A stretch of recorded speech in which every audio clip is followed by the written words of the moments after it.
पहले चिराग पासवान से मुलाकात, फिर चिराग के पार्टी के सांसद के क्षेत्र में गए तेजस्वी यादव। नमस्कार, आप देख रहे हैं देशवा न्यूज, आपके साथ मैं हूं राजनंदिनी।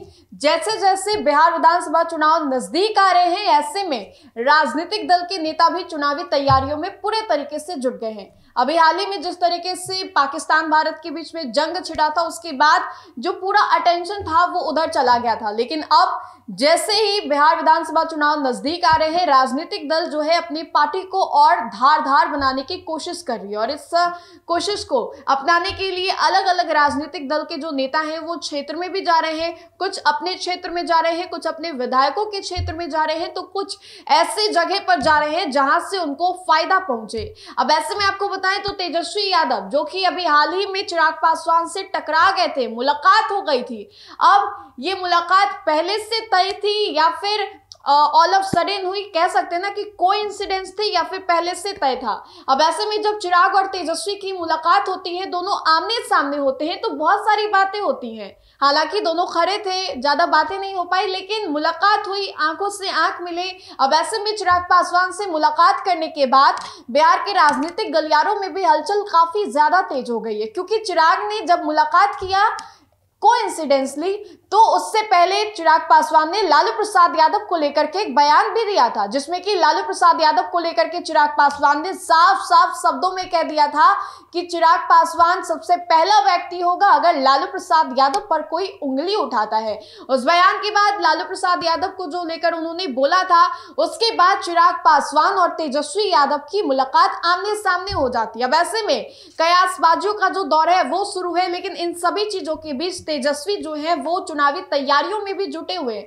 आजू बाजू की चीजों पे भी वो ध्यान दे रहे हैं, लेकिन चुनावी तैयारी, लक्ष्य एकदम तय है कि 2025 का बिहार विधानसभा चुनाव। अब ऐसे में तेजस्वी यादव ने कुछ तस्वीरों को साझा किया है, जहां पर वो वैशाली जाते हैं। वैशाली में वो चौरसिया समाज के लोगों पर निशाना साधते हैं।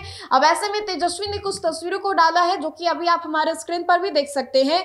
तेजस्वी चौरसिया समाज के लोगों से मुलाकात कर रहे हैं। वैशाली से आए चौरसिया समाज के प्रबुद्ध लोगों से मुलाकात में उनकी समस्याओं और अपेक्षाओं को समझा और पहचाना। हम वंचित और उपेक्षित जातियों वर्गों के बहुमुखी विकास एवं जीवन स्तर को उठाने के लिए संकल्पित है। अब ऐसे में तेजस्वी यादव ने उन लोगों से मुलाकात की है जो कि वैशाली से आए हुए हैं। वैशाली से आए हुए चौरसिया समाज के लोगों से उन्होंने मुलाकात की है।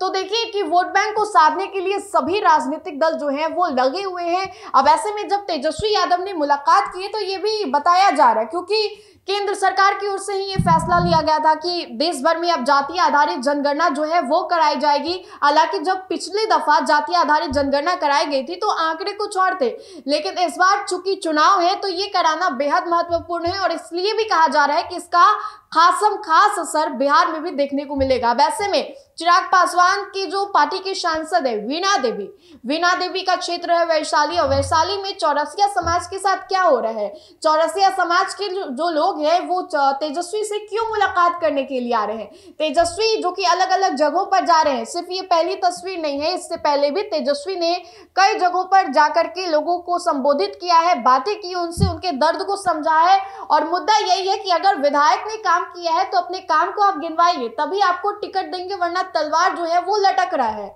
और टिकट तभी मिलेगी जबकि आप 5 सालों का फीडबैक देंगे कि 5 सालों में आपने अपने क्षेत्र में क्या काम किया है, कौन से विकास कार्यों को आपने किया है, जन कल्याणकारी योजनाओं की आपने घोषणा की है, क्या क्या काम आपके द्वारा किया गया है, तभी आपको टिकट भी दिया जाएगा। अब ऐसे में कुछ जगहों पर वो जो विधायक है वो भी जा रहे हैं अपने क्षेत्र में, लेकिन तेजस्वी जो है ओवरऑल देख रहे हैं, जो उनके विधायकों का क्षेत्र है वो भी देख रहे हैं, लेकिन बाकी अन्य जगहों पर भी जा रहे हैं, क्योंकि 243 सीटों पर उनको चुनाव लड़ना है। वैसे में तेजस्वी ने खुद अपनी ही ओर से ऐलान किया है, आरजेडी की ओर से, कि अगर उनकी सरकार आती है तो वो महिलाओं को 2500 रुपए हर महीने देंगे, माताओं बहनों को 200 यूनिट बिजली जो है वो फ्री दे देंगे, युवाओं को नौकरी देंगे, रोजगार देंगे और पलायन से छुटकारा दिलाएंगे। अब ऐसे में जब वैशाली के लोगों से ये मुलाकात करते हैं तब ये खास बताया जा रहा है। चिराग पासवान भी लगातार अपने जमीनी स्तर को बिहार में खंगालने की कोशिश कर रहे हैं। वैसे में सूत्रों के भी हवाले से खबर आ रही है